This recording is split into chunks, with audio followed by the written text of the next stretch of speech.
Hi, welcome to Adapt Productions. This is Gary Arnold. We're filming on location today at Access Living, and we're going to be talking about budgets, the Illinois state budget and the Chicago Public Schools budget. For the first interview, we're going to talk about the state budget, and I'm joined by Tom Wilson. Tom's a colleague of mine at Access Living. Tom is the healthcare policy analyst and organizer. So, first of all, Tom, thanks for joining us. Okay, it's nice to be here, Gary. You must be very busy these days with all that's going on in Illinois with the budget.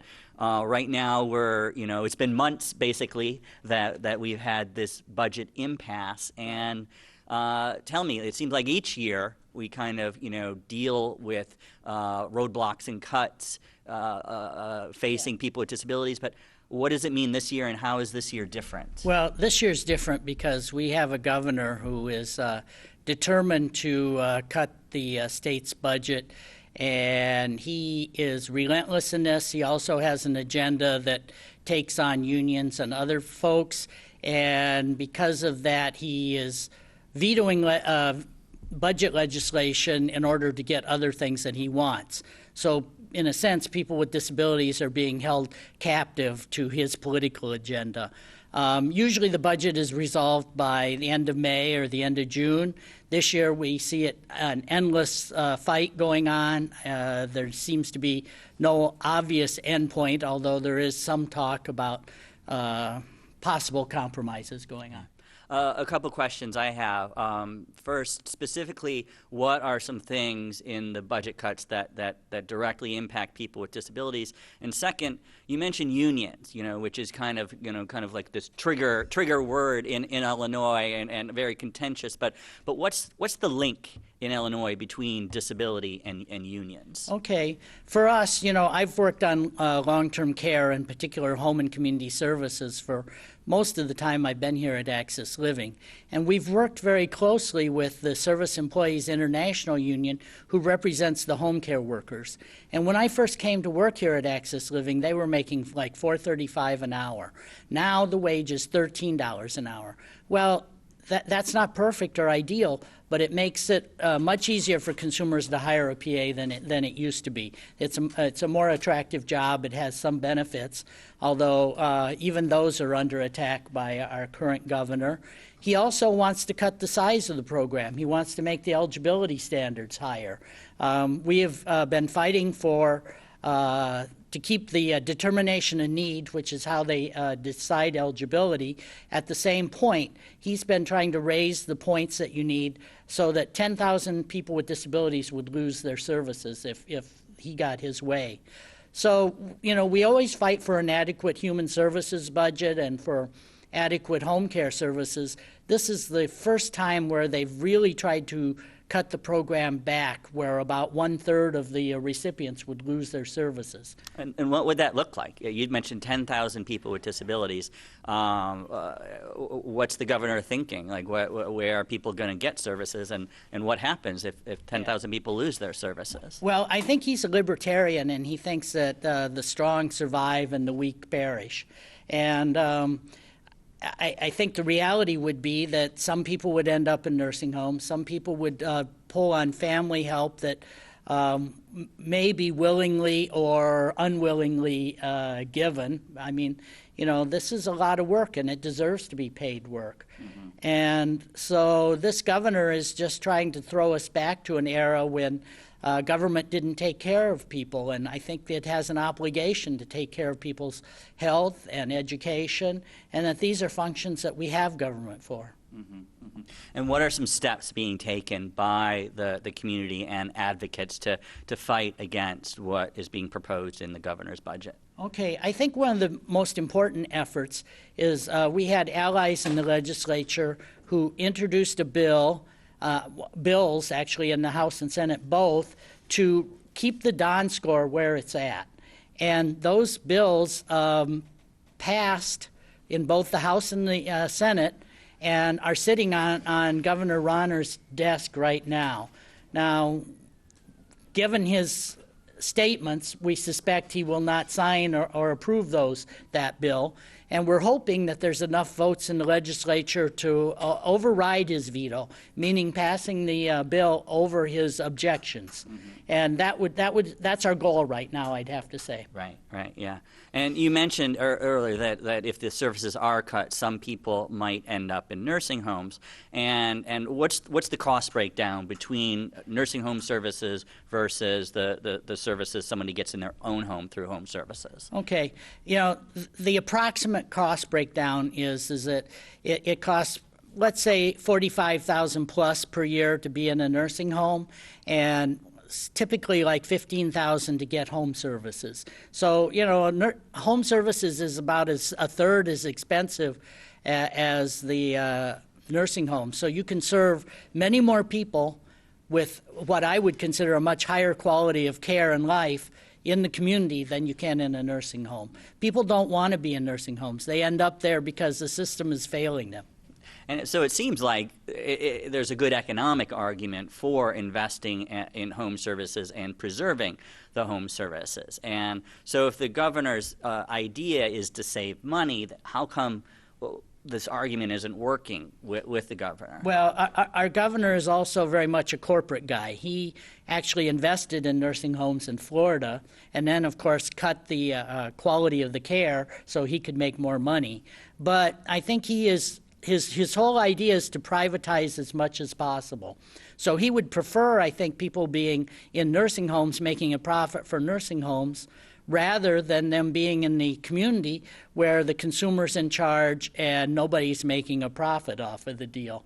I mean, he's very much a corporate guy. Yeah, okay, all right. So we've talked a lot about the governor, though. Anything to be said on the other side of the aisle in terms of where work needs to be done, or what kind of partnership, cooperation, or resistance are we getting from the Democrats? Okay. Well, the key to making all this work is more revenue. And the Democrats under Quinn did pass an increase in our state income tax. And that pretty much balanced the budget for a year or so. But now they repealed that. So the Democrats have to look at it that we need more revenue. We can't do everything that the state needs to do given the revenue they have coming in now. So the Democrats have to move forward. 3+ years ago, they tried to cut Medicaid themselves, and fortunately the federal government blocked some of that initiative. Some of the cuts that they proposed just didn't happen because they were too brutal, I'd have to say.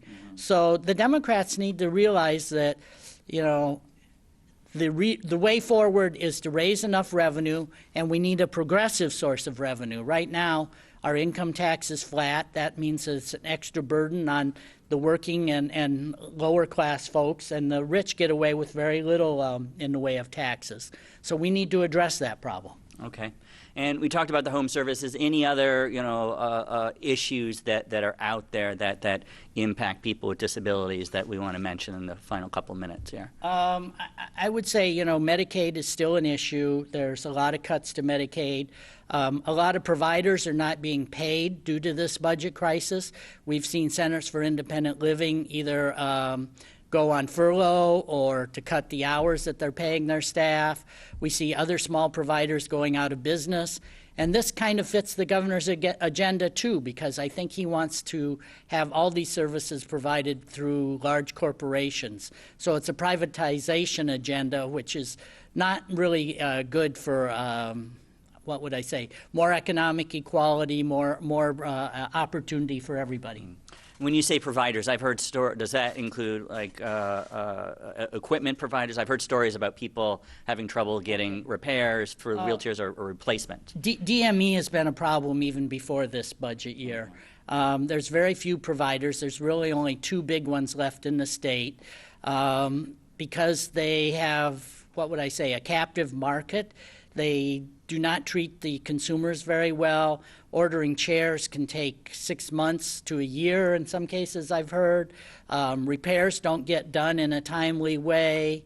It's just kind of a nightmare out there for people who use wheelchairs. I know people who've been stuck in their homes or stuck, with really crappy chairs for a really long time, and it's very detrimental to their quality of life. Yeah. And DME, that's durable medical equipment, right? Yes, that's okay. correct. Okay, cool. Well, I want to thank you for taking time to talk about it, and thank you and the other advocates for all you've done. You know, it's been a tough fight during this budget cycle, but I know we've talked to a lot of people, and we're getting a lot of legislative support out there, and we pushed some good bills. So hopefully now we can push it over the edge to get the governor to sign some good stuff, or at least override His veto. the vetoes. Yeah. Thank you, Gary. I think that if we could get an override on the veto on the Don bill, that would be a huge success for us. Yeah. And I want to thank you for joining us. We've been talking to Tom Wilson, the healthcare policy and community organizer analyst at Access Living. We've been talking about the state budget. So thanks for joining us, and we'll be back. My name is Ann Sheets. I'm with the Illinois Single Payer Coalition and Physicians for a National Health Program. I also work with the Chicago Mental Health Movement, and I work with Chicago Adapt. So this month we're celebrating the 50th anniversary of Medicare and Medicaid, and we're also celebrating the 25th anniversary of the Americans with Disabilities Act. Both of these pieces of legislation transformed American society, and both have failed to fulfill their promise. People with disabilities remain in poverty, often abject poverty, their whole lives in order to keep any kind of access to health care through Medicaid. Or they get employer-sponsored insurance, and then they may go broke, be harassed by bill collectors because of their medical expenses. What we want is Medicare for all. How we can keep talking about the American dream when millions of workers live on the edges, relegated into debt and disaster because healthcare in this country is not about helping people anymore, it's about making profit. On behalf of those millions of undocumented workers out there locked out of the system, we understand that a fight for an improved and expanded healthcare for all helps us all. It administers a fraction of the cost for the private industry and a basic foundation for healthy lives. We think that Humana can also pay the little fair share. Is that right? Healthcare is a human right, and the fight for healthcare for all is one that we gladly join. To quote Dr. Martin Luther King, of all forms of inequality, injustice in healthcare is the most shocking and inhumane. Healthcare is not an industry, it's a human right. And as we say it in our communities, in the Latino communities, si se puede, we will make it happen. Thank you very much.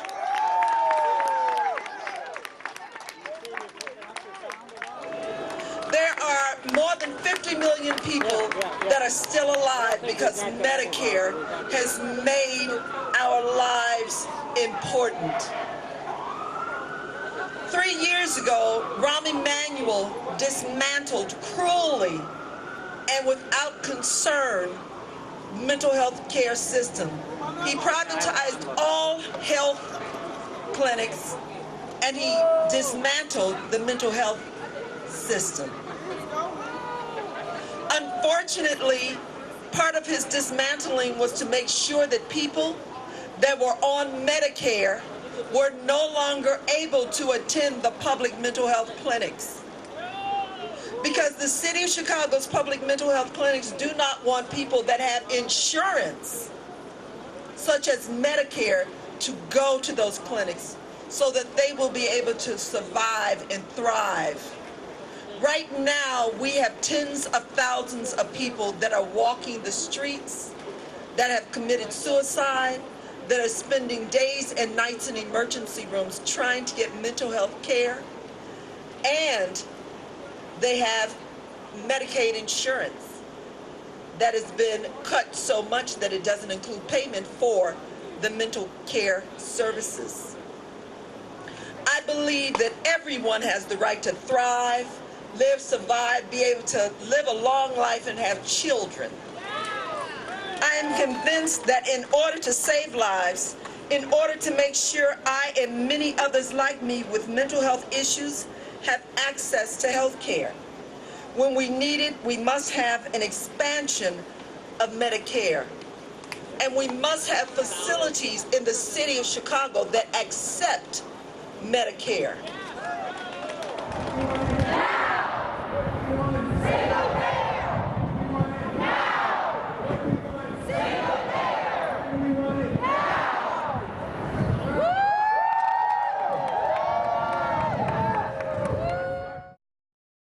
This is Gary Arnold. We're back at Access Living for another interview. This time I've got with me Rod Esfand. He is the Education Policy Analyst at Access Living, and we're going to be talking about the Chicago Public Schools budget, specifically as it impacts students with disabilities. So Rod, the CPS released its budget in August, a couple of months ago. Can you lay out for us what the budget means for special education and students with disabilities? Initially, the budget eliminated 625 special education positions from a variety of places. Some of those are direct layoffs, and some of those are elimination of teacher retirement positions.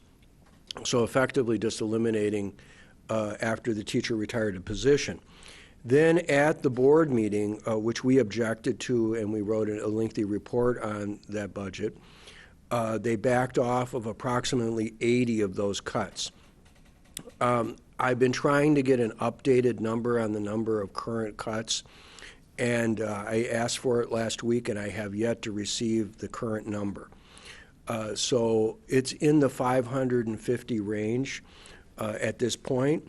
There are bigger problems for CPS because the budget that was adopted is approximately $480 million short of being what we call balanced. Right. And they are claiming that they're going to get this money from the state, and that's going to be a big problem in the months to come. Okay. So we're talking potentially hundreds of positions that will be cut for support staff and teachers that work with students with disabilities.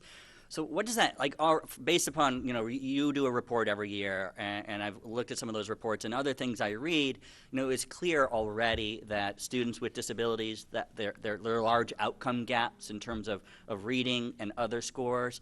If we add, millions of dollars of cuts and all of these hundreds of positions, what's that going to mean for if you're a kid with a disability in the public schools, what are your chances of getting a good education? Well, the worst part of all this is that this year and last year was the introduction of what's called the Common Core curriculum and the Common Core test, which is much more difficult. And the preliminary test scores statewide, for example, indicate that only 17% of all students who took that test in math, for instance, at the high school level, are considered to be proficient. 17, not just disabled kids. That's all kids. Okay. So in Chicago, it would not be unfair to guess, because they haven't given us a breakdown yet by, whether disability or race or any of these things, that 0% of students with disabilities will be at standards in math in Chicago. So because it's so difficult of a test, it requires more accommodation for those students who are able to be tested. A percentage of students with disabilities are not able to be tested because they may be nonverbal or have very extensive cognitive impairments. But the bulk of students are tested, and they require, in this complex test, accommodations, like being tested in a separate quiet space. And this is all done on a computer now, for the most part, in CPS. And that requires the school staff to really teach students how to use this new program. While it seems intuitive, it's not so simple. And they don't have the staff come testing time to do that. So this is going to become a very big problem. And it's a problem, for instance, for transition for significantly disabled students because they don't have the extra staff to really work with the students in workplace settings. They tried to maintain those positions as much as they could, but some of those appeared to have disappeared. And it's a problem for students with significant disabilities that require things like assistance in bathrooming, because what we would call in the adult disability world personal assistance, in some cases those are very limited in the schools. and it's very difficult. They actually try to schedule students for bathroom trips, Oh, wow. which is very difficult for severely disabled kids. And then, larger students that require changing. They have to be put on a changing table. Yeah. That, by OSHA rules, may require 2 people to assist them. And in some cases, they're going to have to bring in staff from other rooms because of the cuts. So this is going to be quite challenging for CPS, and it's not over. Yeah. If they don't get additional money from the state, which is very possible, we could be seeing, I've seen numbers up to 3,000 additional cuts. And how those would be distributed for special ed, I have no way of knowing at this time. Do any of these cuts potentially trigger laws that protect students with disabilities? And if so, will a lawsuit make any difference, or is there any kind of legal recourse there? Well, under federal law, there's no specific guidelines on what we call the student-teacher-student aid ratio. That doesn't exist. That exists under state law. Okay. And under state law, we do not have a right to a class action litigation, but we do have a right to make claims on individual. And so what Access Living has done is urged all parents who are experiencing a decline in services for their children to consider filing a due process case. Okay.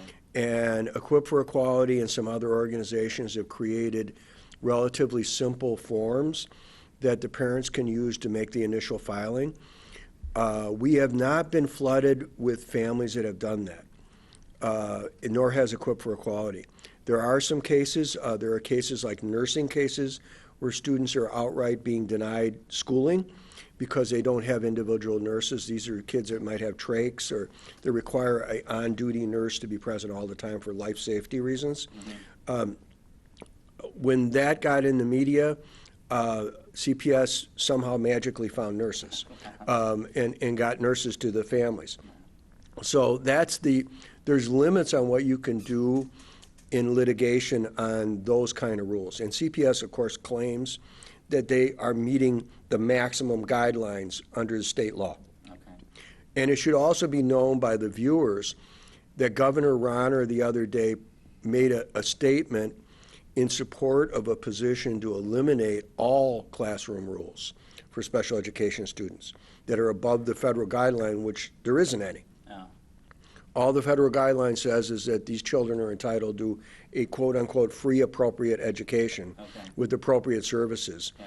and that's to be determined individually. So there's no overall mathematical guideline, and the governor has indicated that he wants these kind of quote-unquote unfunded mandates eliminated. Okay. So now we're faced with this potential too. Okay. And I'm hopeful that that will not get legislative power, because we've stopped this before. Yeah. And it's been attempted, even under the Quinn administration, Yeah. to eliminate some of these rules or radically modify them. Yeah. One question I wanted to ask, in your role, in Ra's role at Access Living, every year he produces this report that analyzes the Chicago Public Schools budget. And what I think is interesting is in your reports, you often spend a lot of time looking not specifically at things in the budget that directly impact students with disabilities, but the overall revenue and finances. And why do you do that? And then the second part of that question is, what do you recommend to Chicago Public Schools and Chicago in terms of kind of revenue fixes? Yeah, the reason that we look at the overall finances is that students with the disabilities as a group, when a chief financial officer looks at those numbers for CPS, those kids jump out because they're inherently more expensive. And to get reasonable outcomes, it's not cheap for students with disabilities. A deaf-blind student is extremely expensive. A nonverbal student that has behavioral issues is extremely expensive. So when the district has financial trouble, the first place that they look to reduce and cut are special education services and ancillary services, like things that are really important for the modern world, like assistive technology. Like what we're doing right now, for some students would be incredibly valuable to have video replay of how they function, so that can be worked with teachers.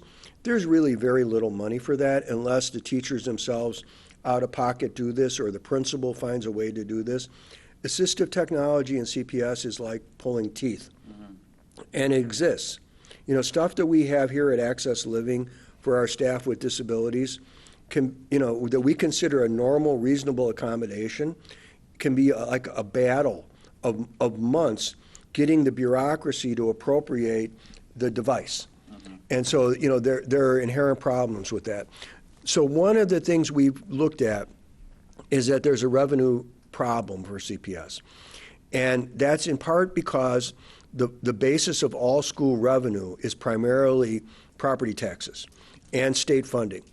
The state funding issue is such a mess because of the conflict in Springfield that it's very hard to see how we're going to get a lot of additional state funding. So one of the things that we have raised the question of is whether or not the statutory cap on property taxes is appropriate for Chicago given their fiscal situation. Now today, the mayor, I believe, is raising the property tax rates for homeowners for the city. I have heard rumors that he is supporting the idea of a change to the cap Now, for would that CPS. just, if that goes through, would that go toward Chicago revenues in general, or would that support some CPS budget? There is a portion of what the mayor is proposing that would take money to give to capital for CPS and allow that capital money to go to educational support, but that is not sufficient. And there's a question here, and it goes to like our homeowners who have disabilities and our homeowners who are seniors, how much of a property tax hit can they take? Right. Now, even though Chicago is taxed at a lower rate than some suburban areas, and as a matter of fact, than all suburban areas, to be truthful, taking a hit like this at one point in time is really very difficult for people to absorb. And, you know, so we've had this position going back years. And you know, you can say, well, I kind of told you so. If you had incrementally raised this stuff over years, this wouldn't be, you know, the multi-million-dollar rate increase that is being talked about today in the city council. But there was no will to do that under the Daley administration, nor in the council. All right, Rod. Well, thank you so much for your expertise. And just one note to the viewers. Today, we're doing this interview on September 22nd. That's the day the City Council met, and Governor or Mayor Emanuel proposed his city budget. So thanks so much, Rod, for joining us and providing your expertise. And thank you for joining us. This is Gary Arnold, and we've been on location at Access Living for ADAPT Productions.